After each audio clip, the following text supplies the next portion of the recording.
ಸಿದ್ದರಾಮಯ್ಯನವರು ಮುಖ್ಯಮಂತ್ರಿ ಸ್ಥಾನದಲ್ಲಿದ್ದಾರೆ, ಖರ್ಗೆ ಅವರನ್ನು ಹತ್ತಕ್ಕಾಗಲಿಕ್ಕೆ ನೋಡಿ. ಇವೆಲ್ಲ ನೀವುಗಳೇ ನೋಡಿ, ಇದೆಲ್ಲ ನೀವು ದಯವಿಟ್ಟು ಖರ್ಗೆ ಸಾಹೇಬರು ನೀವು ಆ ಥರ ಹೇಳಬಾರ್ದು. ಯಾಕಂದ್ರೆ ಅವರು ಬಹಳ ದೊಡ್ಡ ಲೀಡರ್.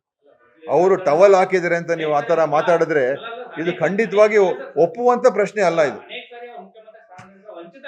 ವಂಚಿತ ಅಲ್ಲ. ಇಲ್ಲ, ಹಂಗೆ ಕೇಳಲೂಬಾರ್ದು. ಅವರು ಕೂಡ ಇವತ್ತು ನಮ್ಮ ರಾಷ್ಟ್ರದ ವಿರೋಧ ಪಕ್ಷದ ನಾಯಕರು, ನಮ್ಮ ಅಖಿಲ ಭಾರತ ಕಾಂಗ್ರೆಸ್ ಸಮಿತಿ ಅಧ್ಯಕ್ಷರು. ಸೊ ನಾವು ಅವ್ರ ಬಗ್ಗೆ ಅತೀವವಾದ ಗೌರವ ಇಟ್ಕೊಂಡಿದ್ದೀವಿ, ಆಯ್ತಾ.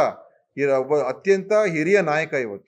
ಸೊ ಅವ್ರಿಗೆ ನಾವು ಸುಮ್ಮನೆ ಈ ವಿಚಾರದಲ್ಲಿ ಸುಮ್ಮನೆ ಅವ್ರನ್ನ ತಗೊಂಬರೋದು, ಅವ್ರ ಹೆಸರು ಸೇರಿಸ್ಬಿಡೋದು, ನಾಳೆ ನೀವು ಮೀಡಿಯಾದಲ್ಲಿ ಹಾಕ್ಬಿಡೋದು, ಈ ತರ ಪ್ರತಿಕ್ರಿಯೆ ದಿನೇಶ್ ಗುಂಡೂರಾವ್ ಕೊಟ್ರು ಅಂತ, ಅದೆಲ್ಲ ಸರಿಯಲ್ಲ. ಯಾಕಂದ್ರೆ ಅವ್ರ ಒಂದು ಸ್ಥಾನದಲ್ಲಿ ಇದ್ದಾರೆ, ಅಲ್ಲಿ ಬಿಡಿ, ಅವ್ರಿಗೆ ಗೌರವವಾಗಿದ್ದಾರೆ ಅವರು.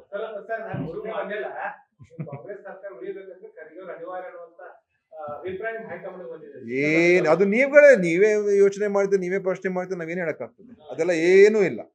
ಸಿದ್ದರಾಮಯ್ಯ ಅವರು ಬದಲಾವಣೆ ಅವ್ರು ಆಗೋದಿಲ್ಲ. ಈಗ ಅವರೇ ಚೀಫ್ ಮಿನಿಸ್ಟರ್ ಆಗಿದ್ದಾರೆ ಮತ್ತು ಈಗ ಅವರ ನಾಯಕತ್ವ ನಾವೆಲ್ಲ ಒಟ್ಟಿಗೆ ಹೋರಾಟ ಮಾಡ್ತಾ ಇದ್ದೀವಿ.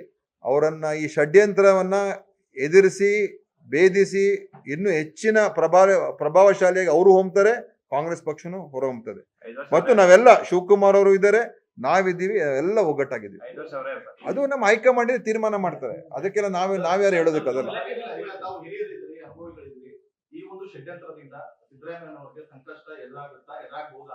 ನೋಡಿ, ಸಿದ್ದರಾಮಯ್ಯ ಅವರು 1% ಕೂಡ ತಪ್ಪು ಮಾಡಿಲ್ಲ.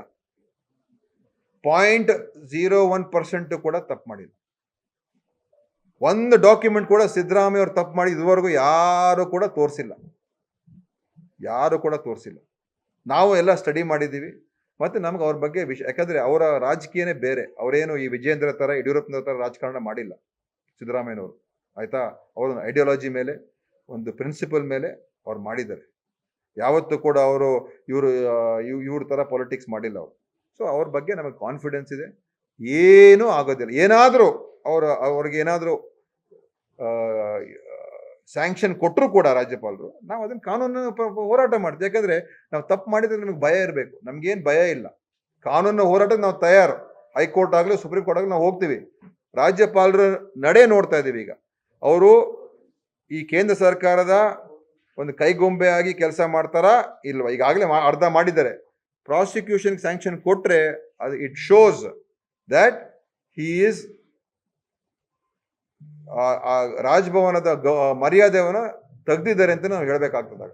ಅದ್ರವರೆಗೂ ಇದು ವೇಟ್ ಮಾಡಿ ನೋಡ್ತೀವಿ ಏನ್ ಮಾಡ್ತಾರೆ ಅಂತ.